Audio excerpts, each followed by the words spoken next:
Hi guys, and welcome back to another episode on the channel where we're going to be talking about all the latest developments on the world famous City Ground, and there's been a lot going on in the last couple of days.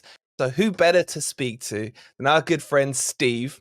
Steve, how are you doing, mate? It's good to see you again.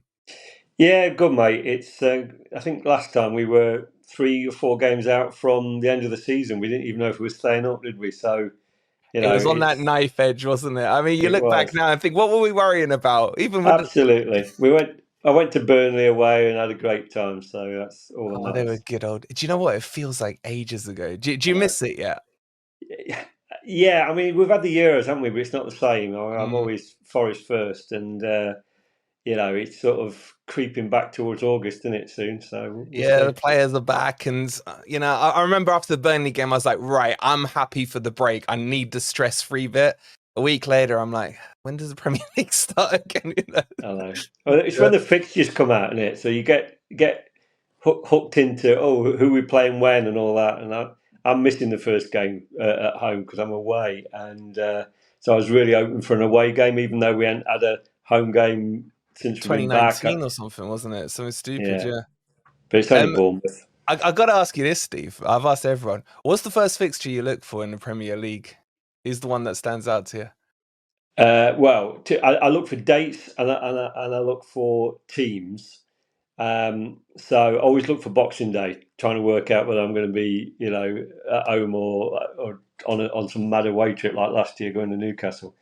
Um, but obviously we haven't got Derby to look for, have we? So I suppose I Exactly. do look for Leicester a little bit to kind of see the rivalry there for what it's worth. But Liverpool, I guess, because the history. Yeah, and now with Cooper at Leicester, it's going to add a little bit more spice to it, isn't it? Yeah, I mean we're not playing until May. They've probably sacked him by then, but yeah. But we hopefully will be playing at the City Ground, mate. And really, what I want to start with is just a real kind of update from when I think we spoke mid-May, or early May last time, Yeah. and we were talking. There was still this kind of jostling between the club and the council. What's been happening since? If we bring it up, kind of from there up until last week, what's been the background on the negotiations or the talks, should I say? Okay, so yeah, we were talking at the time where I think the club had made another statement starting to talk about exploring Toten as Mm, an option.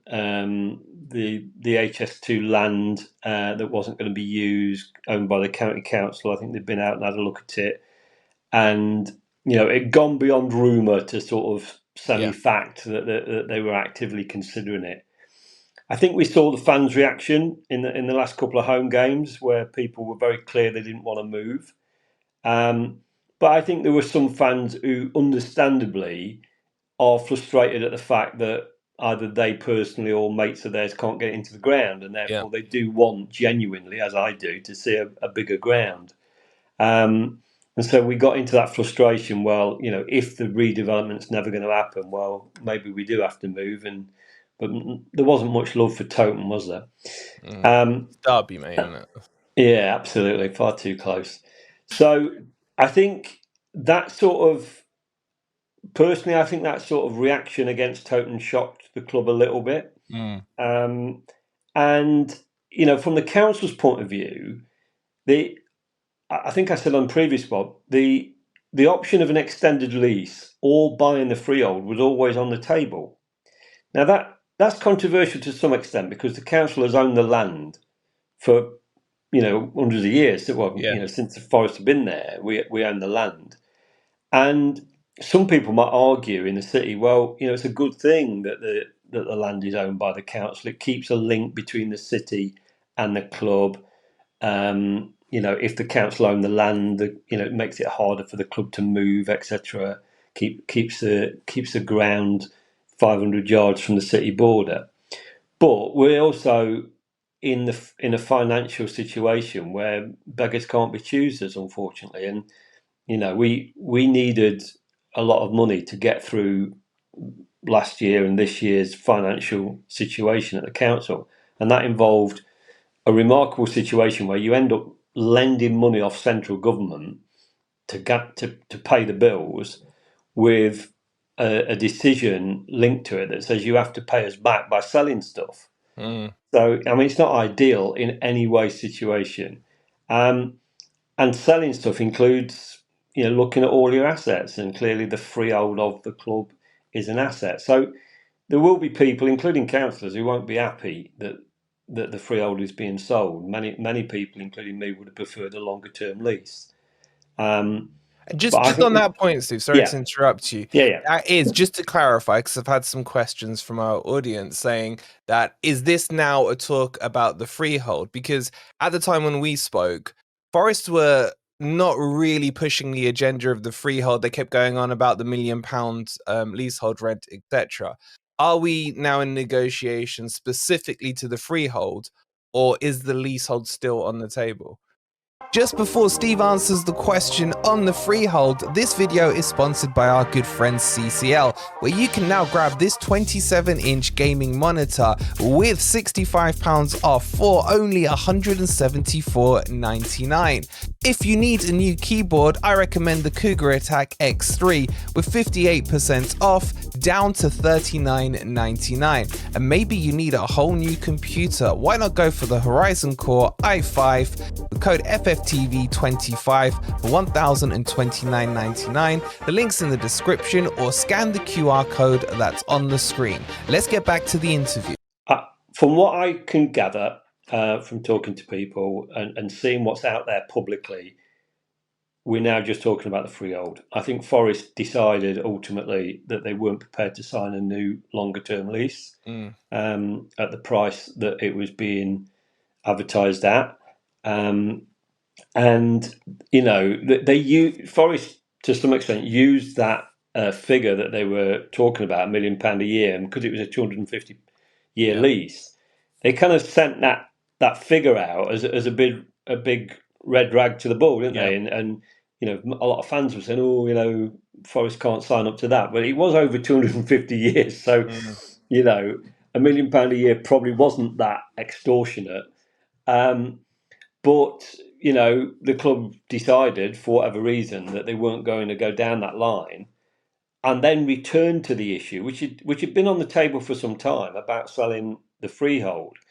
And clearly, they might well be getting a much better deal in the short term, because they get control of the freehold. They don't have to talk to the city council anymore after that deal goes through. Yeah. So if we fast forward to yesterday, basically, Naget Khan, I believe from a question coming from you asking for an update on the city ground, released a bit of a bombshell statement, if you like. And I'm not going to read the whole thing, but she said one of the headlines was, "Football is staying home here in Nottingham, and the mist will keep rolling in off the Trent for years to come." She then talked about a date of the 16th of July in what she said, saying, if all is agreed subject to the legal contracts and the due diligence, this will be a historic day for the club, the fans, and the city. Off the back of that, we saw a bit of, a relief in terms of emotion from the fan base. Yeah. What was she getting at in that statement? Because we'll come on to what Forest have said in a minute, but obviously you asked the question. So what kind of happened in that conversation? Yeah, I mean, I've noticed a few comments today knocking about that. Oh, have the city council jumped the gun? Have we announced stuff that the club weren't ready for? Were we playing politics? Well, that is clearly not the case, because the executive board meets a week today, and the executive board has got a paper in front of it authorising the executive to agree the sale of the freehold to Forest, subject to further negotiations, blah, blah, blah. So when the executive board meets, it's the papers for that meeting have to come out 7 days before. It's a requirement. And so the papers were always going to come out for that meeting last night or first thing this morning. By chance, and it is by absolute chance, we had a full council meeting yesterday. Yeah. So, I mean, these things are, just circumstances that we've ended up with a full council meeting a week and a day before the executive board. So if we hadn't have made any statement yesterday at all during the council meeting, last night the papers would have come out saying or at the executive board, Forest are considering a sale of the freehold to Forest, and it would have seeped out, and the eagle-eyed journalists would have spotted the papers, and they would be writing stories last night, this morning, saying, "Oh, it looks like this is going to happen," and we wouldn't have made any comment about it Yeah. proactively. So I kind of understand completely why Negat did what she did. I'd asked for an update anyway Yeah. because I thought it was important that we had on the record where we were at. I did a follow up, by the way, and asked about trying to rebuild our relationship with the club because I think it's been a bit rocky over the past few months, and I want to see us improve that. But yeah, all she did was in effect say what was going to be coming up at the executive board a week today, and I'm fairly sure that Forest knew that was going to happen. Right. So has she been personally involved in these negotiations? Because from the outside looking in, she's come in refreshing, to be honest, been quite proactive. When we last spoke, there it felt like there was a a case where neither party really wanted to take that first step. I'm sure it wasn't that in case, but that's what it looked like from the outside. Has she been quite forthcoming, speaking with the likes of Tom, etc., or are there other people involved from the city council side on this? Well, when I was involved in it last year, or in the last financial year, Yeah. the talks were all between senior officers and the club. Sort of lawyers involved, that sort of stuff, looking at offers and this, that, and the other. But clearly, we got to an impasse between what the club were prepared to talk about and what the valuers told us from the council that we couldn't go below. Yeah. And so we did get that stalemate, and then we kind of went down the totem path, didn't we, for a while? Now, Negat came into office in May, and she did say, to be fair to her, that she wanted to try and get the Forest situation resolved as soon as possible. And, it looks like she has. Now, that might well be, that things were going along anyway in the background, Yeah. and she's managed to dot the I's and cross the T's. But I think it also is an indication that Forest have slightly moved in terms of picking up the mantle of being able to buy the freehold, dropping the lease idea, and deciding they want to push on and at least stay at the City Ground in the short term. Yeah, that's what it does feel like. And do you feel that the fan pressure has maybe impacted it? Obviously, we did our podcast a couple of months ago. There's been a push from the fan side against Toten, etc. Do you feel that's been one of the factors that maybe has almost forced Forest back to the table and be like, okay, let's look at this and come as adults, all of us around the table? I personally do, yeah. I mean, I was at City Ground at those, games towards the end of the season where, Stand Up for the City Ground was sung Yeah, and literally everybody stood up, yeah, as well as more derogatory songs about Toten later in the game. But, I think that all the vox pops that were done, all the surveys, all the polls that were done by the local paper, I think it was something like 80 to 90% of fans wanted to stay at the City Ground. The reluctance for it to be 100% is clearly people who can't get in at the moment, but a short term fix. Toten wasn't a short term fix. You weren't going to get into Toten any time in the next 3 or 4 yeah, years anyway. To build a stadium from scratch isn't easy, yeah. and actually, we'll get more people into the ground in the short term by building the new Peter Taylor stand. Yeah, absolutely. And then fast forwarding to last night, obviously, as I said, the fans were rejoicing and what have you. And then Forest pull out their own kind of mini hand grenades on this one. And they released a statement saying basically they're responding to the fact that Nagat had come out and said what she said off the back of your question. And for clarity, they said we're continuing to work on the terms for a conditional deal for the purchase of the freehold. So they were quite specific to the freehold. But any decision to purchase the freehold will be conditional on Forest first being able granted the relevant permissions that will allow us to release our hugely ambitious plan for significantly larger stadium capacity. And then they went on to say our discussions will remain confidential. I felt that was almost a little dig back at Nagat there, but you kind of explained what's happened there. So with this coming out from Forest, are they? How did you read that statement? How did you kind of feel when you saw that? What would you feel the tone was of that? I have to say I read it on Twitter like everybody else last night, and I was a bit surprised, if I'm absolutely honest, that they responded in that way. Because I'd made an assumption, and I say I'm not, I'm not on the executive anymore, so I'm not involved in the mechanics of who's going to say what and who's going to issue what press release at what time. But given that we'd made that statement in the council chamber at 2:02, I'd have thought there would have been some, jointly agreed communications, or at least synchronized communications, where both sides said, yeah, this is progressing. So I was a little bit surprised that the Forest comms was a bit negative, especially when they're starting to talk about planning, because planning is an issue for Rushcliffe Borough Council, and they've issued their own statement this morning saying, the planning application was agreed last year. Yeah. So I think my only interpretation of reading between those lines is maybe the club are now moving on even further from the original planning application to rebuild the Peter Taylor stand to get up to 38,000 or whatever, to maybe starting to talk about an expanded Bridgeford End, filling in the corners, etc., to get us around 45. I mean, this is again me making assumptions, but they would need a further planning application for that. So are they saying that, in effect, putting pressure on Rushcliffe to say, we're going to come back with a further planning application and we want you to expedite that quickly? So just before we talk about what the borough have said, can you just clarify, because I think there is still some confusion in the fan base about who's in charge of what when it comes to the freehold, when it comes to the planning permit. Do you mind just giving a quick kind of layman's overview to the guys watching? Yeah. So we've got 3 councils involved in relations to Nottingham Forest, and it's ridiculous, but it's the reality. Nottingham City Council own the land, therefore we had the freehold lease with the city council, with the club.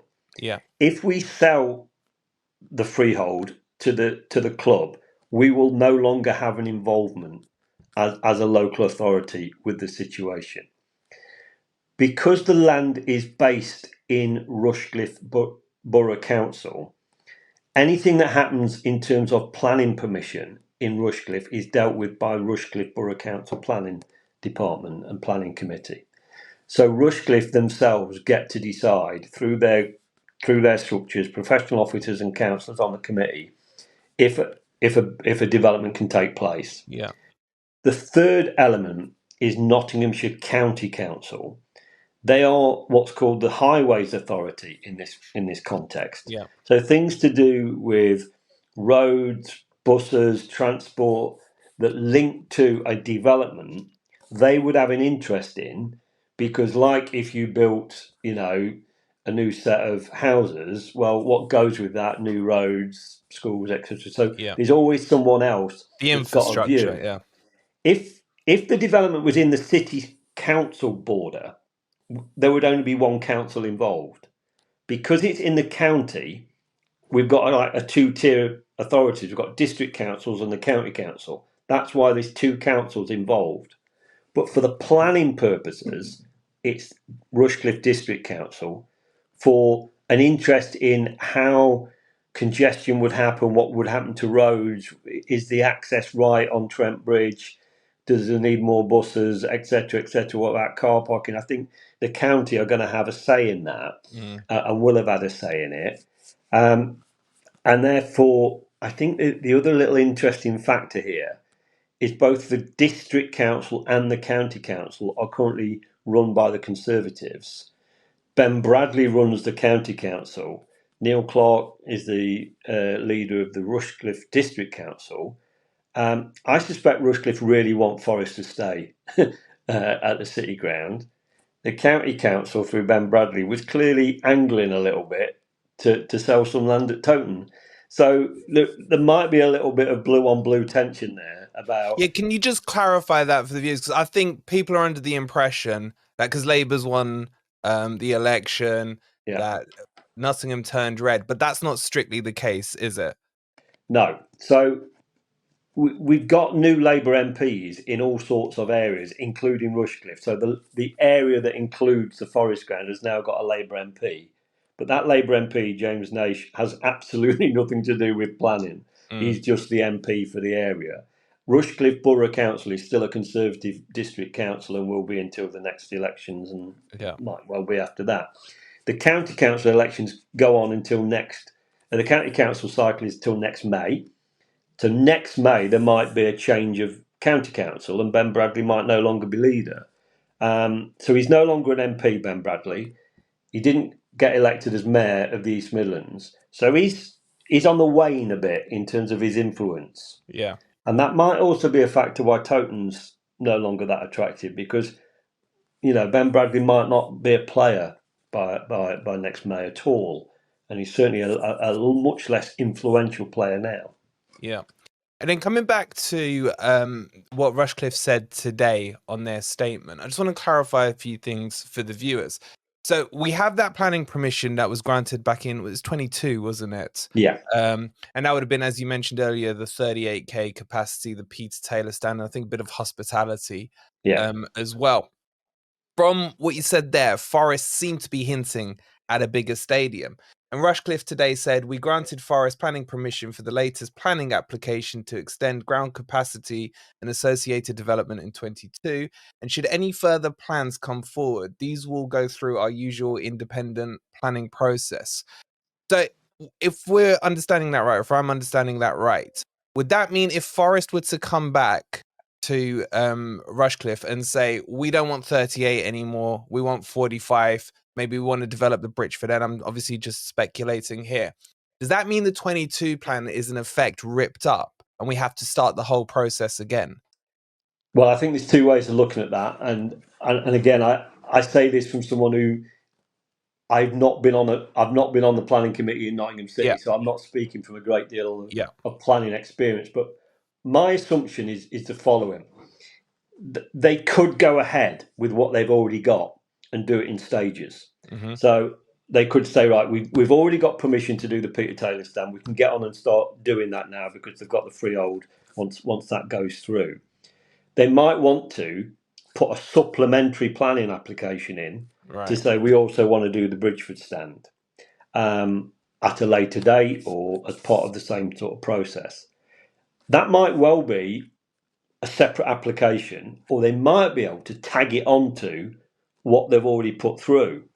And I think that's where I think only Forest will be able to give us that clarity. They hinted at it today last night in that statement.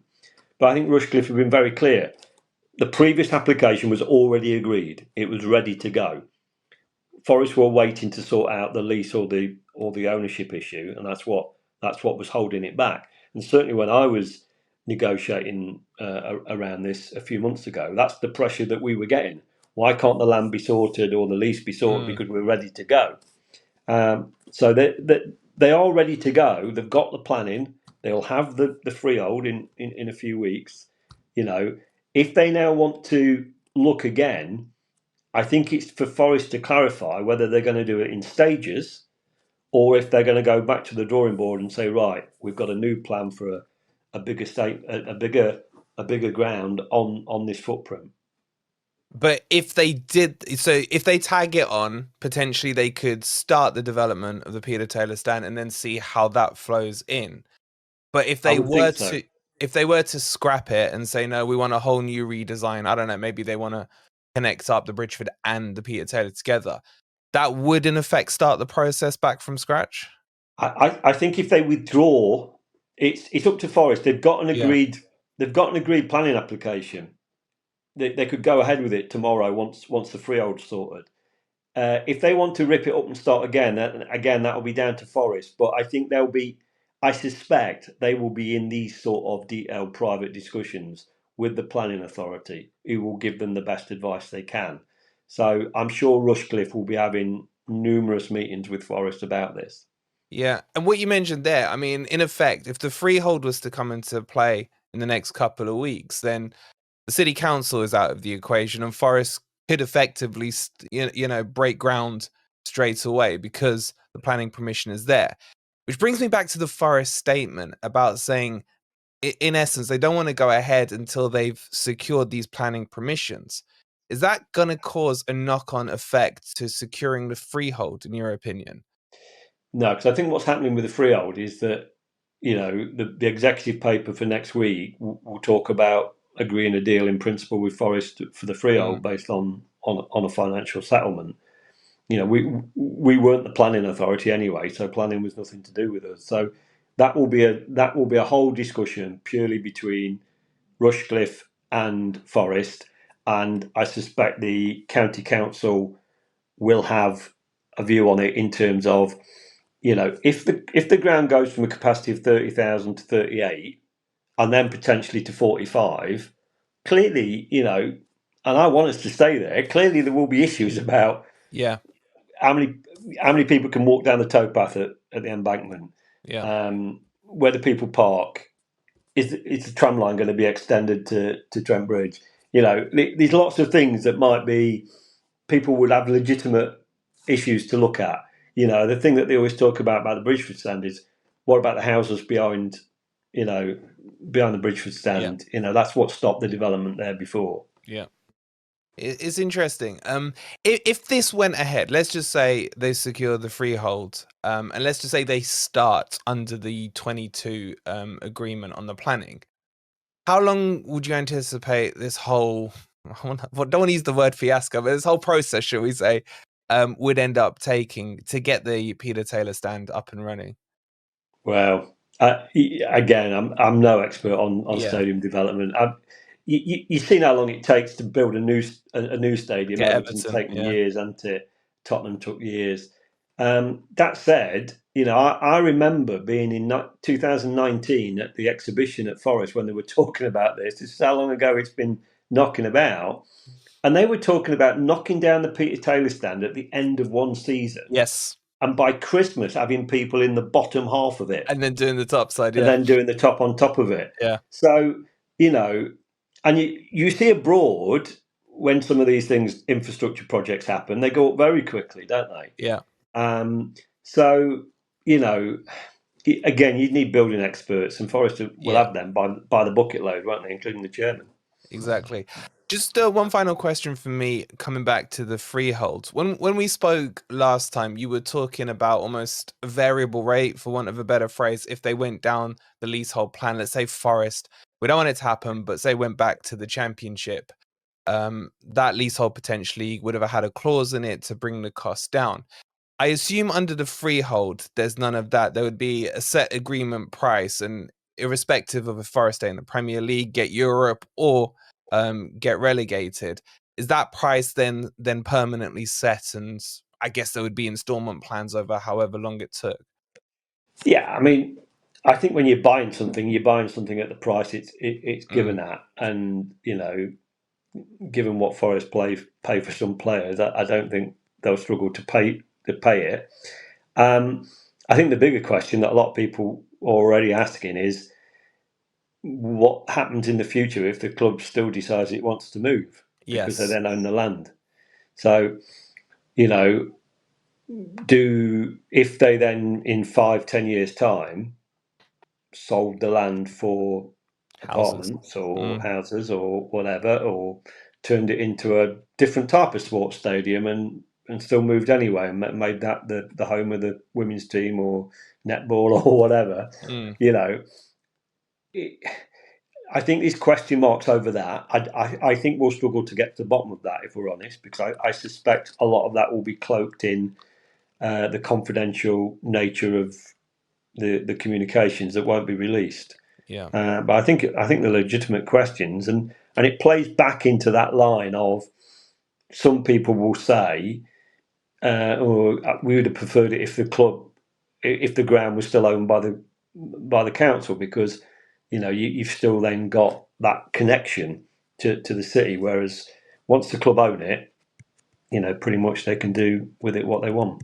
Yeah. which is interesting, and it does make you wonder, because there've been noises from even Marinakis. He did an interview, I think, a couple of weeks after we spoke, where he was talking about building the best new stadium, Yeah, etc. And people were saying it was taken out of context, but it was quite clear, in my opinion. So this doesn't end the speculation, really, does it, Steve? That in 5 years' time, if Forest are hopefully, touch wood and all, in Europe and progressing, then this whole conversation could reignite, couldn't it?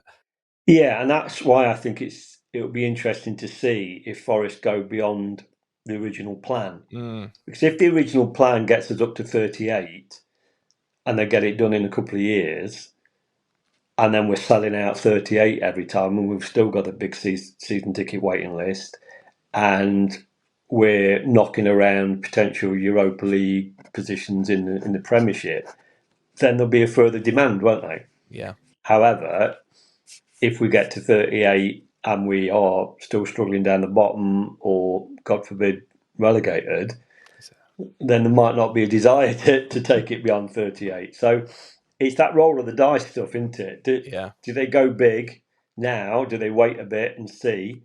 I think, all Forest fans just want it resolving quickly. They want to get more people in the ground. I've always said you'll get more people in the ground more quickly by building on what we've got, because Yeah. there is no ready-made alternative for us to go to.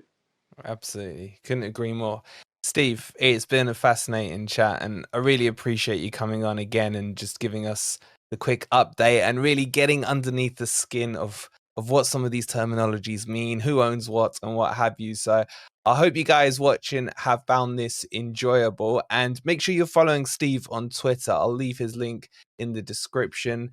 He's very responsive on there, so if you've got any questions, I'm sure you wouldn't mind taking them on Twitter, Steve. Absolutely. Yeah, Yeah, so absolutely. make sure you follow him on there. Thank you so much, Steve. Guys, if you just remember to hit that like button and subscribe. And quick final question, prediction on next season, Steve. Where do we finish? I'd love us to finish mid-table, but at the moment, I'd take I'd take two places above the bottom three just for any sort of progress. Improvement. Improvement. Let's hold on to Morgan Gibbs White. Let's build a team around Morgan Gibbs White, and let's have more stability in the squad. And let's get the home form back to being what it was in the first season. That fortress mentality would be Absolutely. lovely. Brilliant. Yeah. Thank you guys so much for watching. We'll see you on the next episode. Come on, you Reds.